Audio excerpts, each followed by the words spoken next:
Avez-vous déjà senti, parmi des regards qui changent et des silences qui s'allongent, que le monde se retire doucement? C'est une sensation à la fois lourde et familière pour beaucoup âpres étillants, l'impression que certains s'éloignent sans le dire. Ce n'est pas une fatalite. Ce que nous allons explorer aujourd'hui, ce sont 7 habitudes discrètes qui, sans que vous le vouliez, peuvent pousser les autres à prendre leur distance. Pas pour vous, bel ami, mais pour vous donner des CELI. Restez avec moi. Restez avec moi.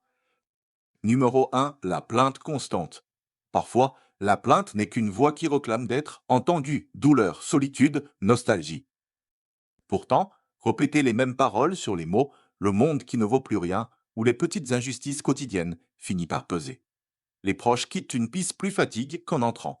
Ils cherchent la chaleur, pas une charge émotionnelle. La bonne nouvelle, un petit ajustement de ton peut suffire. Essayez d'équilibrer, exprimez vos difficultés, oui, mais parlez aussi d'une petite chose qui vous apporte de la joie. L'effet est immédiat, la conversation s'allège et les visiteurs restent plus longtemps. Imaginez Harold et Titouan qui parlaient sans cesse de son dos et de ses factures. Les voisins l'évitaient sans rancune explicite. Ils étaient simplement fatigués de repartir sobres et tristes. Un jour, Harold a commencé à raconter aussi les petites victoires, une nouvelle recette réussie, un coucher de soleil apparu, les gens recommencent à s'arrêter. Changer la fréquence des plaintes, c'est offrir aux autres la possibilité d'être péros de vous sans se sentir écrase. Numéro 2, ne pas écouter ou refuser de changer d'avis. L'expérience est une richesse, elle n'est jamais à jeter. Mais quand elle devient un écran qui bloque toute nouveauté, elle coupe le courant du dialogue. Et interrompre, corriger sans laisser finir, ou annoncer de mon temps à chaque idée nouvelle peut étouffer la parole des autres. Souvent, le jeune veut être entendu avant d'être au conseil. Écouter activement, reformuler, poser une question. Montrer de la curiosité transforme la relation. Dire raconte, moi ou comment tu l'as vécu, peut ouvrir des heures de conversation. Lorraine et Itiwonan aimaient protéger ses petits, enfants avec des conseils forts. Elle voulait éviter leurs erreurs. Pourtant, sa femme de plier chaque discussion à une Léon à éloigner ses proches. Quand elle a commencé à poser une vraie question, qu'est ce qui te plaît le plus dans ce travail? Les appels sont revenus, plus longs, plus sincères. Écouter, c'est offrir un espace où l'autre peut s'ouvrir, et c'est souvent la plus belle des transmissions. Numéro 3, vivre dans le passé et rejeter le récent. Les souvenirs sont des ressorts, des boussoles qui guident. Mais si chaque rencontre tourne en musée du c'était mieux avant, les autres peuvent se sentir juges par un standard qu'ils n'ont jamais connu. Comparer sans cesse les époques, c'est une distance. Le pont plus puissant consiste à utiliser la mémoire pour éclairer, non pour condamner. Racontez votre histoire en laissant une place à l'aujourd'hui. Demandez aux plus jeunes de vous parler de l'endroit où ils travaillent, de la musique qu'ils aiment, de ce qui les fait rire. Franck et Tiforan adoraient raconter la dernière guerre et les dimanches en famille, mais à chaque repas, ils rappelaient que rien n'avait valeur aujourd'hui. Ces petits, enfants ont choisi de serrer leur propre tradition, loin des reproches. Quand Franck a appris à demander et toi, qu'est ce qui t'a rendu fier cette semaine, les rencontres ont repris vie, vos souvenirs doivent inviter, non exclure. Numéro 4, monopoliser la parole et ramener tout à soi. Après tant d'ânes, il est normal d'avoir tant à dire. Vos histoires sont des ressorts. Pour autant, si chaque change revient à votre voix, les autres deviennent figurants. Le remède est un geste simple, partagé, puis relancé. Posez une question ouverte, attendez la réponse et laissez la conversation respirer. Valorisez la parole d'un autre, un compliment, une écoute vraie, donne envie d'en dire plus. Evelyn. Edith Trouillant racontait chaque samedi les mêmes anecdotes de jeunesse. Sa famille aimait l'entendre, mais elle ne laissait jamais d'espace au récit des enfants. Le jour où elle, comme n'a à dire, raconte. Moi, ton meilleur moment cette semaine, quelque chose changea. Ils parlèrent pendant des heures. Faire de la place, c'est offrir de... Voici quelques habitudes pratiques à essayer dès cette semaine, des formules simples pour remplacer un réflexe. Remplacer la plainte répétée, utiliser la structure j'ai eu un souci aujourd'hui, mais, et ajouter un petit fait positif à la fin. Exemple, mon dos m'a réveillé ce matin, mais j'ai vu un beau lever de soleil. Cela change l'écho émotionnel d'une plainte en une histoire complète. Pour mieux écouter, appliquez la règle des 3 secondes. Quand quelqu'un commence à parler, attendez 3 secondes avant de répondre. Reformulez brièvement ce qu'il, elle a dit. Si j'ai bien compris, tu dis que. Puis posez une question curieuse. ces 3 secondes laissent respirer la parole. Pour éviter la nostalgie exclusive, encadrez vos souvenirs d'une question. Après une anecdote, demandez et toi, dans ta vie, quel souvenir te fait sourire. Vous transformez un monologue en échange. Pour partager sans monopoliser, limitez vous à 2 anecdotes par visite. Après la seconde, relancez avec et toi, quoi de neuf. Ce petit rituel héroï de la place pour l'autre. Ces routines sont faciles à mémoriser et puissantes. Elles ne demandent pas d'effort iroque, seulement une intention consciente. L'effet. Des conversations plus légères, des visites plus longues, des relations qui reprennent de la couleur. Avant de poursuivre, gardez ceci en tête, chaque mot que vous choisissez envoie une impulsion. Les gens se souviennent davantage de l'émotion que vous dégagez que des détails factuels. Ainsi, viser la chaleur, la curiosité et la simplicité est souvent plus efficace que vouloir tout corriger ou tout transmettre d'un bloc. Dans la deuxième partie, nous révélerons les 3 autres habitudes, parfois surprenantes, qui éloignent les proches, des comportements qui renouvellent autant d'auto, soin que de respect pour autrui. Nous verrons aussi une mini feuille de route à 30 jours pour rétablir la confiance et la tendresse autour de vous. Si vous voulez que je prépare ces étapes concrètes, dites simplement partie tout et je continuerai pour détailler chaque jour, chaque geste et chaque phrase qui réconcilie. Maintenant, imaginez la scène à un petit. Enfant arrive avec une histoire, vous l'écoutez, vous reformulez et vous lui posez une question qui l'illumine. Il repartira en pensant à vous comme à un refuge. C'est possible. Et nous allons vous montrer comment le rendre habituel, presque naturel. Pour l'instant, gardez ce sentiment avec vous, la suite commence tout de suite. Et maintenant, continuons. Nous avons posé les bases, petite routine, écoute active, et comment transformer la nostalgie en pont.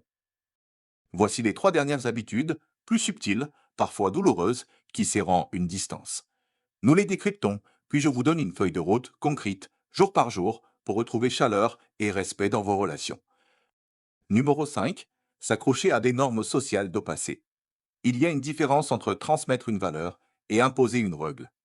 Quand une opinion devient une loi intérieure, elle peut blesser sans que vous le sachiez. Dire on ne fait pas cela ou brandir un à mon époque comme une preuve irréfutable coupe court au dialogue. Les proches comprennent vite que leur monde n'est pas attendu, mais jugent. Que faire? Remplacer l'affirmation tranchée par une question douce. Plutôt que les femmes doivent rester à la maison, dites dans ton milieu, comment vous organisez, vous? Cherchez d'abord à comprendre, pas à corriger. Si une valeur vous est essentielle, partagez son histoire, pourquoi elle vous a protégé, ce qu'elle vous a appris. Raconter est plus puissant que sermonner. Exemple concret, lorsqu'un membre de la famille évoque une relation différente de la vôtre, essayez, merci de m'en parler. Peux-tu me dire ce qui te rend heureux dans cette relation? Vous signalez ouverture, non rejet. Et l'autre revient plus souvent. Numéro 6. Critiquer la génération suivante au lieu de la soutenir. On croit parler pour le bien, mais les remarques répétées sur le travail, la parentalité, les choix de vie finissent par sonner comme un verdict. Les reproches, même déguisés en conseils, éloignent. Vous pouvez rester sage sans être moralisateur. La technique numéro 7, négliger l'hygiène personnelle et l'étiquette sociale. Lorsque la motivation baisse, il est facile d'abandonner des gestes simples, se doucher régulièrement, changer de vêtements, répondre aux messages, remercier. Ce petit signe dit aux autres, je tiens à moi et à vous. Leur absence rit une gêne, pas toujours verbalisée, qui éloigne. Des gestes concrets, un ajustement visible, une chemise propre, un sourire, un merci prenant rétablit la confiance. N'attendez pas d'être questionné pour agir. Offrez à vous même ce que vous offriez aux autres quand vous étiez le pilier, et acceptez l'aide si le corps résiste, un proche, un service de bonne un médecin. Demander de l'aide est une force, pas une faiblesse. Un exemple, Ruth, qui avait perdu son énergie après un deuil, s'est laissée aller. Quand sa famille a commencé à venir moins souvent, elle a commencé par se mettre un petit rituel. Une promenade de 30 minutes chaque matin et une chemise propre pour les visites. En moins d'1 mois, ses enfants revenaient plus souvent et elle retrouvait le plaisir d'être remarquée. 3 stratégies pour transformer ses habitudes, dès aujourd'hui.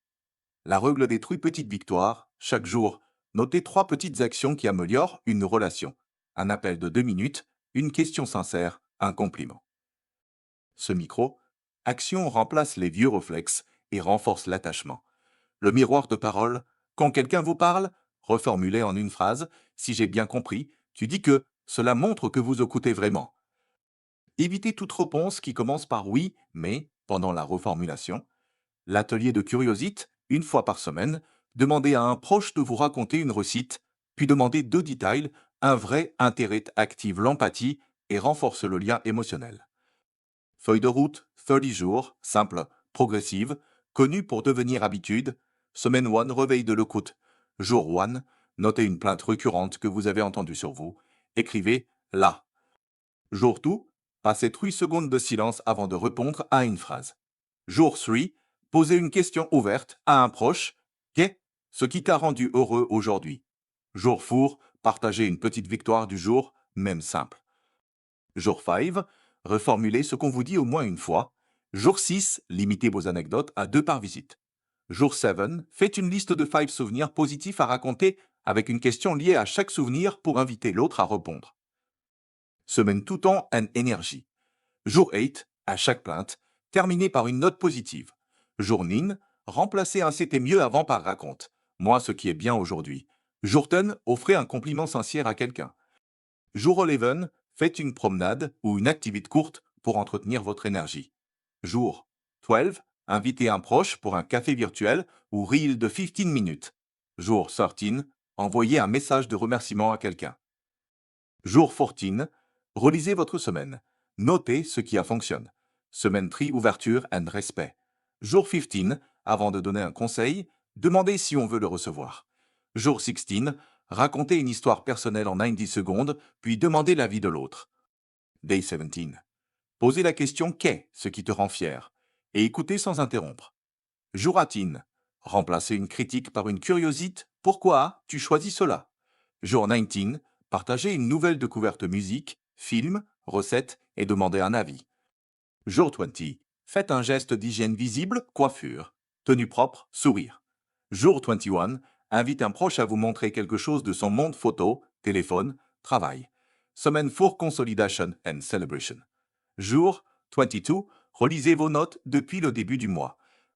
Jour 23. Choisissez une habitude à garder écoute, question, rituel d'hygiène. Jour 24. Célébrez une petite réussite avec quelqu'un, un café, un appel. Jour 25. Demandez à un proche comment elle peut voir le changement. Jour 26. Offrez de l'aide, même minime, à quelqu'un de votre entourage. Jour 27. Prenez un temps pour vous, un livre, une promenade, une visite. Jour 28. Invitez une personne à partager un repas ou un moment. Jour 29. Notez 3 léons apprises. Jour 30. Faites une nouvelle liste de 3 petites victoires pour le mois suivant. Phrase P, reste à l'emploi. Dites les, elle fonctionne. Raconte, moi comment tu l'as vécu? Qu'est ce qui t'a rendu fier cette semaine? Merci, j'aime quand tu me dis ah. J'aimerais comprendre, peux-tu m'expliquer? Aujourd'hui, j'ai vu quelque chose de beau. Et toi? Petits gestes qui disent réflexion finale sans conclusion formelle. La vérité qui parcourt ses habitudes, c'est que la relation se travaille comme un jardin. Parfois, il faut enlever une pierre, arroser un coin, planter une nouvelle graine. Le vieillissement n'est pas une condamnation à l'isolement, c'est une invitation à repenser la manière dont nous tissons des liens. Quand vous transformez une plainte en histoire, une critique en curiosité, une négligence en soin, vous remplacez la jeune par la confiance. Imaginez encore un petit enfant revient vous voir, vous l'écoutez, vous riez à sa blague, vous reformulez son espoir et vous le complimentez. Il repart en se sentant aime. Voilà l'effet d'une habitude modifiée. Voilà le pouvoir de la pérosance. Merci d'avoir été avec nous jusqu'ici.